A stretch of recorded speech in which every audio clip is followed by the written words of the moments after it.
All right, so on to part 3. So this part we actually answer the question, how do we solve right triangles? So first we need to figure out how do I actually calculate inverse sine and inverse cosine and things like that in my calculator, and how is that related to triangles? So for example, with question number 7, I've got little q is equal to 10. So over here, this is equal to 10. And I have little s is equal to 3. So over here, this is equal to 3. And I'm trying to find the measure of big S. So I always circle that to make it clear who I need to be opposite and adjacent to. So with this, we need to figure out what function is it going to take to find the measure of angle S. So notice opposite angle S is little s. Adjacent to angle S connects S to the right angle. So that's the R. And then the hypotenuse is the one that never touches the right angle. So I've got an opposite, an adjacent, and a hypotenuse. And my opposite has a value of 3. My adjacent, I don't know the value, nor do I care to know. And then my hypotenuse length is 10. So then I need to ask myself in SOHCAHTOA, who has opposite and hypotenuse in it? So hopefully you picked SO or sine. So we're going to say that the sine of S is equal to the opposite, which is 3, over the hypotenuse, which is 10. So I want to be able to know what is the actual angle measure of S. So we're going to do the inverse sine of both sides. And so remember from the previous example, inverse sine and sine cancel each other out and just give me this angle measure. And then I need to do inverse sine of 3/10. And so this is another one of those backwards calculator, forward calculator questions. Trying to get this in the right spot. So if you have a backwards calculator, you're going to type in 3 fraction 10 or parentheses 3 divided by 10 close parentheses. Then you're going to press your shift button and your sign button.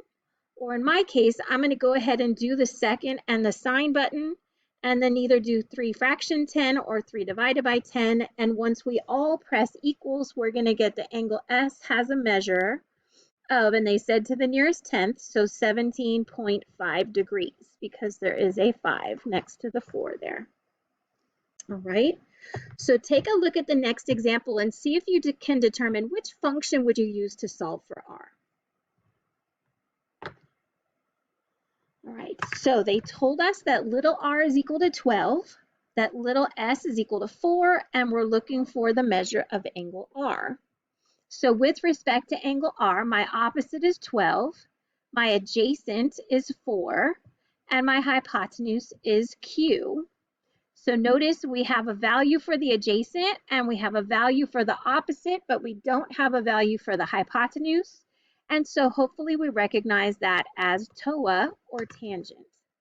So we're going to say that the tangent of R is equal to the opposite, which is 12, over the adjacent, which is 4. Now, if you want to simplify that and call that 3, that's totally fine, but I'm going to leave it with the fraction. So then again, to move tangent, I can't just divide by the word tangent because that doesn't make any sense. That would be like dividing by addition. So it is a function, but I can take the inverse function of both sides. So these cancel, leaving me with the measure of angle R. And then I'm going to do the inverse tangent of 12 over 4 or the inverse tangent of 3. So again, for me, that's going to be the inverse tangent of 12 divided by 4, close the parentheses, and I get 71.56 or 71.2 degrees. All right, so then moving on to the next example, see what function you would need to solve for big S. So in this case, they told us Q is 20. They told us R was 15, and they told us that we're looking for the measure of angle S. So in terms of S, my opposite is little s, my adjacent is 15, and my hypotenuse is 20. So I know the length of the adjacent and the hypotenuse, and I don't care about opposite. So hopefully adjacent and hypotenuse gives you COS, which is cosine. So we're going to say cosine of big S is equal to, and then it's going to be adjacent of 15 over hypotenuse of 20. And again, if you want to reduce that to 3/4, you can, but you don't have to. So again, we're going to take the inverse function. So in this case, the inverse cosine of both sides. So that means that big S is going to be the inverse cosine of 15 over 20. And so if we type that into our calculator, we have the inverse cosine of 15 divided by 20 gives us 41.4 degrees.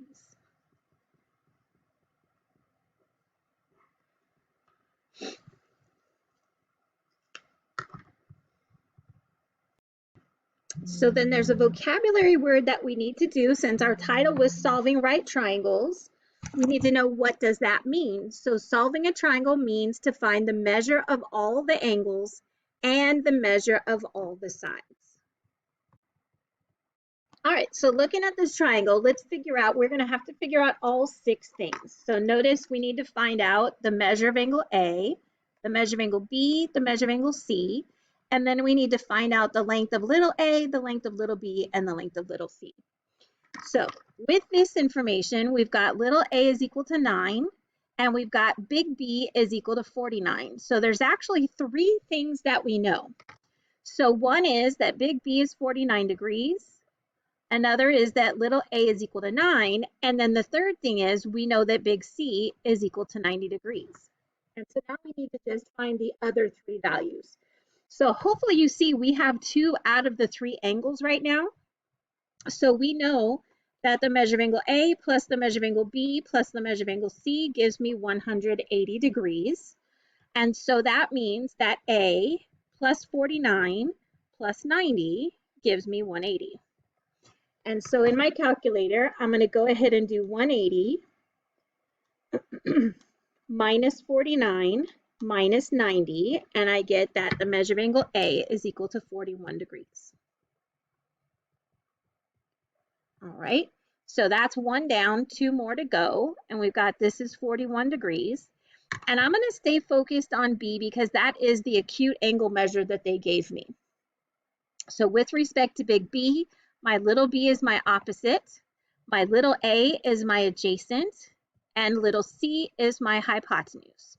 So I'm going to write that down. My opposite is little b, my adjacent is equal to 9, and my hypotenuse is equal to little c.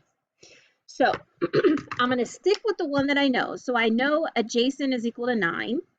So if I use adjacent and opposite, that's going to help me find B. So adjacent and opposite is going to be using TOA. So I could say that the tangent of angle B is equal to the opposite, which is, opposite over adjacent. So that means that I have the tangent of 49 is equal to the opposite, which is B, over the adjacent, which is 9. I hate when they mix B's and 9's. So if I put this over 1, I can cross multiply and say 1 times B is B, and 9 times the tangent of 49 is my other side. And they said rounded to the nearest tenth if necessary. So I'm going to say that I have 9 times the tangent of 49. And again, if you have a backwards calculator, it would be 9 times 49 tangent. And in both cases, we're going to press equals, and we get 10.4. So now I've got little b is 10.4, and then I still need to get little c. So I'm still going to use adjacent. So if I use adjacent and hypotenuse to find little c, that's going to be ca. So that means that I want to do the cosine of b equal to the adjacent over the hypotenuse. So that means that I have the cosine of 49 is equal to my adjacent, which is 9, over the hypotenuse, which is c. So if I put this over 1 and I cross multiply, I get c times the cosine of 49 is equal to 1 times 9. So this is one of those situations where c isn't by itself yet. So I'm going to divide both sides by the cosine of 49. So these two cancel, and that leaves me with C equal 2. And then we get 9 divided by the cosine of 49 gives me 13.7. So now I have all 6 values, which means that I have now solved the triangle. All right, so then let's go to page 305 in your book. You don't have to turn there because I've got the question written here and in your notes. And so it says that a security light is being installed outside of a loading dock. The light is mounted 20 feet above the ground. So the light is here 20 feet above the ground. And it said it must be placed at an angle so that it's going to illuminate the end of the parking lot, which is 100 feet away from that wall. So it says, what should the angle of depression be? So that's the angle. Remember, you have to have a horizontal and then looking down. What is the angle of depression of that light? So something to remember from geometry. Do you see that we can make a Z with these lines here? And we're assuming that this horizontal is parallel to this horizontal. And so if you remember, if you could make a Z with your angles, then they were alternate interior angles. And if I have parallel lines, then alternate interior angles were congruent. So if I can find theta, this angle of elevation, it's going to be the same as this theta right here, which is the angle of depression. So I'm looking at a triangle where my theta value is here, and I have 100 feet here, and I have 20 feet here. And so stop and think, what function would you be using? So in terms of theta, this is opposite and this is adjacent. So hopefully you're noticing that that would be a TOA situation. So we're going to say that the tangent of theta is equal to the opposite, which is 20, over the adjacent, which is 100. Now, if you wanted to reduce this and call it 2 over 10 or 1 over 5, that's totally fine. But notice, to be able to find that angle measure, we have to use the inverse tangent. So if I take the inverse tangent of both sides, here they cancel, and it leaves me with theta. And then on this side, I have the inverse tangent of 20 over 100.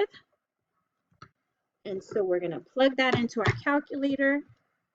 And I've got the inverse tangent of 20 divided by 100. And again, if you have a backwards calculator, you'll do the parentheses first and then the inverse tangent. And so that's saying we want that theta value to be 11.3 degrees. So that means not only 11.3 degrees here, but we also need it to be 11.3 degrees right there. So the angle that it makes with the ground is 11.3, and the angle of depression of the lamp is 11.3 degrees.